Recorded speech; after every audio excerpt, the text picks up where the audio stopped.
All right, kids, today we're going to talk about watershed moments, an event or occasion that will likely have you remembering where you were and what you were doing when it occurred.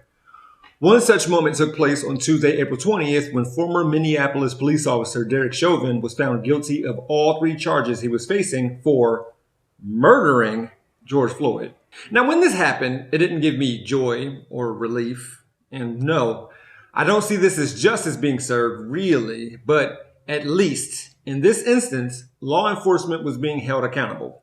I remember sitting on the couch in my room, which has been my office for the last 14 months, dreading the outcome of the Derek Chauvin trial for the rest of my life, not just because of how rare something like this is. I mean, 1 in 2,000 police officers who cause deaths are charged and convicted, and there have only been 7 murder convictions of officers for fatal police shootings since 2005. And not because Derek Chauvin was the first white police officer in Minnesota convicted for killing a black person, but because while whatever I was feeling at that time changed when I got the news that Ma'Khia Bryant, a 16-year-old black girl in Columbus, was killed by Columbus police. There are still a lot of unanswered questions out there. There was clearly a fight between Ma'Khia and others, plural. Also, was Ma'Khia the aggressor or defending herself when she pulled out a knife? And will the Columbus Police Department justify this shooting due to a fear or personal safety? Even with that, could the officer have instead used a taser, tackled her, or physically broken up the fight? Could the officer shoot to wound and not kill? But what happened in our own backyard has now been seen all over the country. And I want to focus on some of the questions that were asked nationally for those who don't know what goes on here locally in Columbus. Those are, did the community fail her?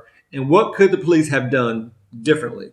But before we get into specifics on some of the things that happened in and around Columbus the week before this tragedy, I just need to say that it is not lost on me that people around the country are wondering about Ma'Khia Bryant's lack of training from her parents and not Jason Meade's and Adam Coy's parents for raising murderers.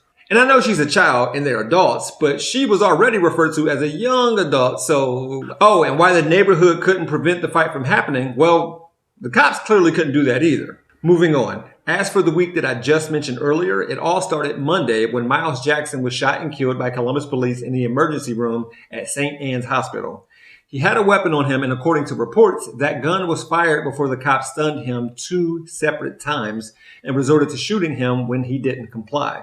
When people protested this death at the hands of police, Mayor Andrew Ginther said that the violence and destruction will not be tolerated. Again, this was the mayor of Columbus, where violence from law enforcement murdered Casey Goodson Jr. and Andre Hill, destroying trust in the police. Okay, violence and destruction will not be tolerated, right?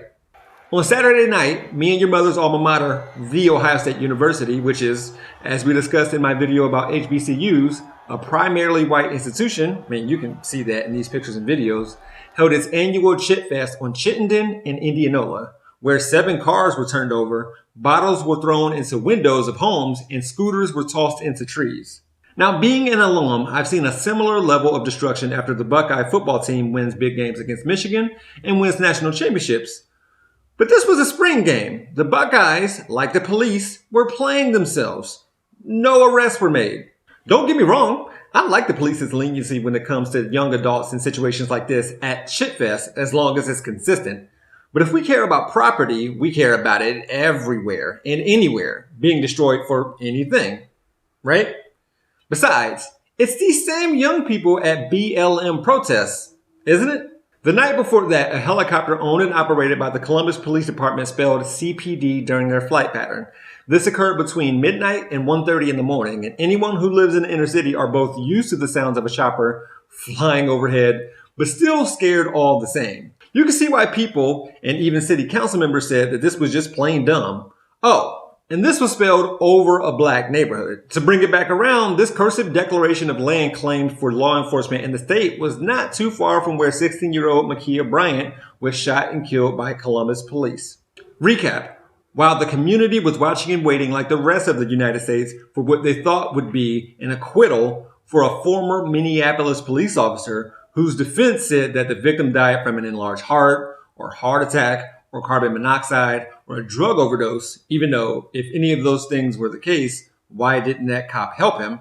People in this community protested the death of another black man after Columbus police shot and killed him. Said community is told by the mayor of the city that rioting and violence in particular will not be tolerated, but directs it to this group, not this group. Then another group's violence and property destruction actually was tolerated. All of this while the Columbus police were hovering above the community all along. So here's where the community is. Ma'Khia Bryant's friends and family are actively presenting the positives of her personality because her character is being assassinated. Look, I don't know what the police could have done differently. I'm not sure of how I would react when making a split-second decision like that. I'm not a police officer. I don't know. And what if the officer would have done nothing? That's a weird question until you realize that, by law, the police aren't obligated to do anything. So what difference does it make? Armed with a gun? Die. With a sandwich while walking away? Die. With a cell phone in hand? Die. With a knife? Die. What happens to Ma'Khia Bryant is just one day in the life of a black person in Columbus with the police department hovering above us. Compare that to a week where 2 were killed, or to 4 months where 4 were killed. Data that goes back to 2013 says that the Columbus police have killed the second highest number of children of any local law enforcement agency. This has been part 3 in what I didn't know would be a series. I didn't want it to be, but apparently it is, and it's necessary. This is my timestamp, kids. We're going to be all right. I'm your president. I'll give you a hand. Haircut, that's black.